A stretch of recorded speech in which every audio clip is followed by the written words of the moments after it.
বিষয় শিশুদের হাম ও তার প্রতিকার। শিশুদের হাম বলতে আমরা কি বুঝি? বাংলাদেশের শিশুদের যে মারাত্মক কয়েকটা সংক্রামক ব্যাধি আছে তার মধ্যে উল্লেখযোগ্য একটা রোগ হলো এই হাম। হামটা সাধারণত ভাইরাস দিয়ে হয়, মিজলস নামক একটা ভাইরাস দিয়ে হয়। এই ভাইরাসটা শিশুদের নাক এবং মুখের মধ্যে দিয়ে শরীরে ঢুকে পড়ে তার রোগ তৈরি করে। এই রোগটা এটা হচ্ছে সংক্রামক ব্যাধি, একজনের কাছ থেকে আরেকজনের কাছে ছড়িয়ে পড়ে।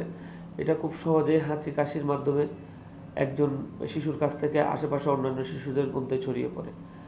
এটা সাধারণত 0 থেকে 5 বছর বয়সী যে শিশুরা রয়েছে তারা এই রোগে বেশি আক্রান্ত হয়। বর্তমানে বাংলাদেশে হামের প্রকোপ কেমন? বর্তমানে কিছুদিনের মধ্যে দেখা যাচ্ছে শিশুদের হামের প্রকোপ অনেক বেড়ে গেছে। পূর্বে হাম ছিল, কিন্তু হামের নিয়মিত টিকা প্রদানের কারণে হামের প্রকোপটা তুলনামূলক কম ছিল।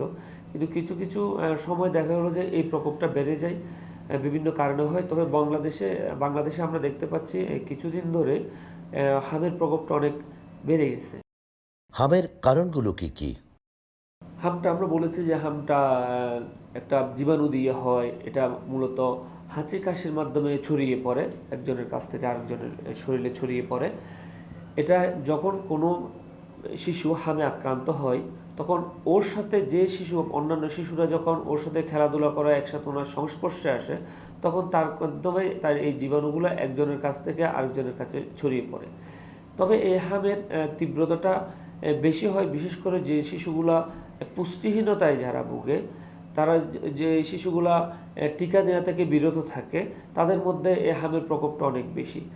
আমরা যদি দেখি যে কিছুদিনের মধ্যে এই হামের প্রকোপটা বেড়ে যাওয়ার কয়েকটা কারণের মধ্যে একটা হলো সর্বশেষ যে কোভিড হলো, এই সময় কিছু হয়তো শিশুরা ভ্যাকসিনেশন থেকে বাদ পড়ছে, টিকা ঠিক মতো নেয়নি। আবার বাংলাদেশের বর্তমান প্রেক্ষাপটে বিভিন্নভাবে বিভিন্ন অপপ্রচারের কারণেও কিছু কিছু শিশু এই হামের টিকা নেওয়া থেকে বিরত থেকেছে, যার কারণে হামের প্রকোপটা এই কিছুদিনের মধ্যে অনেক বেড়ে গেছে। হামের লক্ষণগুলো কি কি? একটা শিশুর যখন হাম হয় তার প্রাথমিকভাবে যে জিনিসগুলো আছে সেটা হচ্ছে একটা ভাইরাসের যে লক্ষণগুলো ওগুলোই চলে আসে। মেনলি জ্বর আসে, অনেক তীব্র জ্বর চলে আসে। প্রথম দিকে তার জ্বর আসবে, অনেক বেশি জ্বর, 102-3-4 ডিগ্রি ফারেনহাইট পর্যন্ত জ্বর চলে আসতে পারে। এই জ্বর চলা অবস্থায় তার তৃতীয় বা চতুর্থ দিনে শরীরে ছোট ছোট দানাগুলো দেখা যাবে, ছোট ছোট লাল লাল দানা দেখা যাবে। সেই দানাগুলো প্রথমে বুকে পেটে থাকে, তারপর আস্তে আস্তে শরীরের সব জায়গায় ছড়িয়ে পড়ে। এর সাথে আরও কিছু লক্ষণ থাকে, যেমন কাশি থাকতে পারে, সর্দি থাকতে পারে এবং চোখের ইনফেকশন থাকতে পারে, কনজাংটিভাইটিস যেটা বলা হয়, চোখের ইনফেকশন থাকতে পারে। এই যে জ্বর এবং এই র্যাশ যেটা বলি, লাল লাল দানা হয়ে যাওয়া, সারা শরীরে ছড়িয়ে পড়া, এর সাথে যদি যে কোনো একটা থাকে, কাশি, সর্দি বা চোখের লাল হওয়া যদি কোনো কিছু থাকে, তখন আমরা বলবো এটা হাম। তাহলে এর লক্ষণ পাশাপাশি এর কিছু কমপ্লিকেশন নিয়ে আসতে পারে। যেমন হামের কারণে অনেক সময় বাচ্চাদের নিউমোনিয়া তৈরি হয়, তখন নিউমোনিয়া যদি হয় তখন সে শ্বাসকষ্ট নিয়ে আসতে পারে বাচ্চার। পাশাপাশি আরও কিছু সমস্যা লক্ষণ দেখা যেতে পারে, যেমন অনেক সময় বাচ্চারা ডায়রিয়া নিয়ে আসতে পারে, চোখ দিয়ে ময়লা আসে, এই সমস্যাগুলো নিয়ে আসতে পারে, চোখে সাদা হয়ে যাওয়া সমস্যা নিয়ে আসতে পারে। এই সমস্যাগুলো হয় যখন হামের তীব্রতাটা অনেক বেড়ে যায়। যদি বাচ্চার ঠিকমতো চিকিৎসা নেওয়া না হয় তাহলে এই সমস্যাগুলো দেখা দিতে পারে।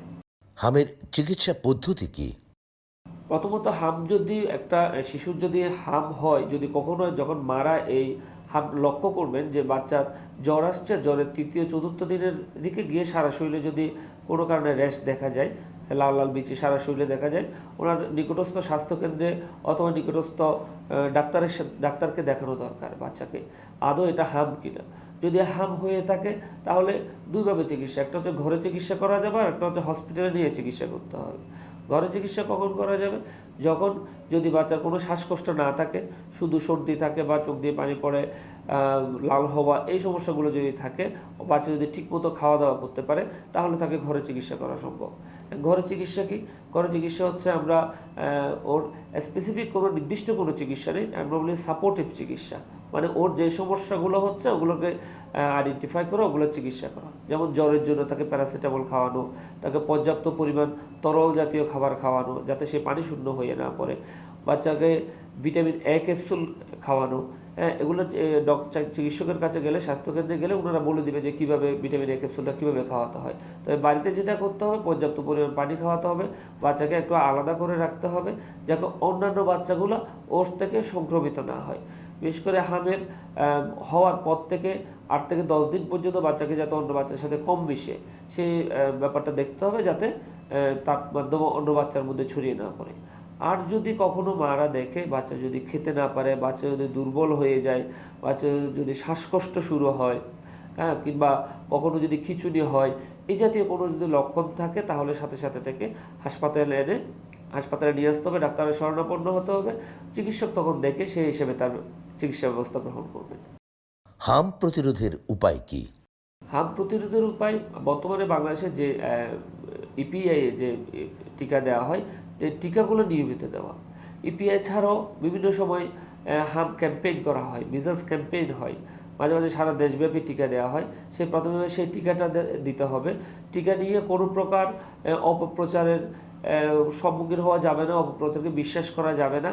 বা শিশুকে ভালো থাকার জন্য তাকে নিয়মিত সরকারি যে টিকাগুলো, নির্দেশিত যে টিকাগুলো, সেই নির্দেশিত টিকাগুলো নিয়মিত দিতে হবে, তাহলে হামটা কিছুটা প্রতিরোধ করা যাবে। আর একটা ব্যাপার করা যাবে, যদি কারো আশেপাশে যদি কোনো শিশুর হাম হয়, তাহলে ওই আক্রান্ত শিশু থেকে এই শিশুদেরকে একটু দূরে থাকতে হবে, তাহলে হয়তো কিছুটা হামটা আমরা প্রতিরোধ করতে পারবো। আর একটা ব্যাপার হচ্ছে হাত ধোয়া। আমরা যারা বড়রা যারা বাইরে থেকে আসি, বিভিন্ন জায়গায় কাজ করি, আমাদের মাধ্যমেও হামটা ছড়িয়ে পড়তে পারে। সেক্ষেত্রে যখনই বাড়িতে আসবো, বাড়িতে আসার সময় অবশ্যই বাড়িতে এসেই আমরা আমাদের হাত মুখ ভালো করে ধুয়ে তারপর আমরা শিশুদেরকে কোলে নিব, শিশুদের সাথে খেলা করা, কোলে নেওয়া বা ঘুরে বেড়ানো, এগুলো করা যাবে হাত মুখ ভালো করে ধুয়ে।